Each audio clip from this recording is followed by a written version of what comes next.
கொடுத்துருக்கிற 2 க்ளூ வச்சு திருக்குறளை கண்டுபிடிங்க. கண்டுபிடிச்சிங்கன்னா கமெண்ட்டில் போடுங்க. இது முதல் க்ளூ. எங்கள் அப்பா இருந்ததுனால தான் என்னை இந்த ஃபீல்டுக்கு கொண்டு வந்தார். ஆனால் அதுக்காக எங்கள் அப்பா சப்போஸ் அவர் ஒரு டைரக்டர் ப்ரொடியூசர் இல்லாமல் இருந்திருந்தால் கூட நான் வந்திருப்பேன். கொஞ்சம் டிலே ஆகிருக்கும். அந்த அந்த ஃபோட்டோ ஆல்பம்லாம் எடுத்துகிட்டு 10-15 கம்பெனி ஏறி இறங்கி அந்த ஒரு ஸ்ட்ரகிள் நான் அனுபவிக்கல. அது எங்கள் அப்பானால. இது 2வது க்ளூ. புலி விழும்போது வழி நடந்த எந்த கல்லும் தலையாக முடியாது. ஏறி விழும்போது கஷ்டம் நினைக்கிற எந்த நிலமும் விளைஞ்சு நிக்காது. அதே மாதிரிதான் அப்பா கோவப்படுறதையும் திட்டுறதையும் தப்பு நினைக்கிற எந்த புள்ளையும் முன்னுக்கு வர முடியாது.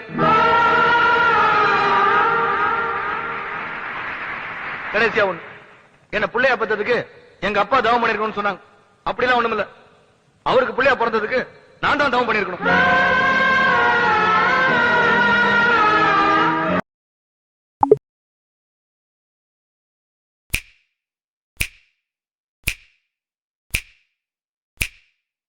இது இந்த வாரம் தந்தை மகன் இவர்களை பற்றிய செய்தி தமிழ்நாடு பூரா இருக்கு. அந்த தந்தை மகனின் ஆன்மா சாந்தி அடையவும், நீதி தாமதமாக கிடைத்தாலும் சரியான நீதி கிடைத்திருக்கிறது என்ற உணர்த்தும் விதமாகவும் இன்றைய இந்த காணொளியை அவர்களுக்கு நாம் சமர்ப்பிக்கிறோம். முதல் குறிப்பில் பார்த்தீங்கன்னு சொன்னா, மகனை அவைத்து முந்தி இருக்கிறதுக்காக தந்தை உதவி செய்திருக்கிறார் அப்படின்றது நிரூபணமாயிருக்கிறது. அந்த திருக்குறள் 67 தந்தை மகற்காற்று நன்றி அவையத்து முந்தி இருப்ப செயல்.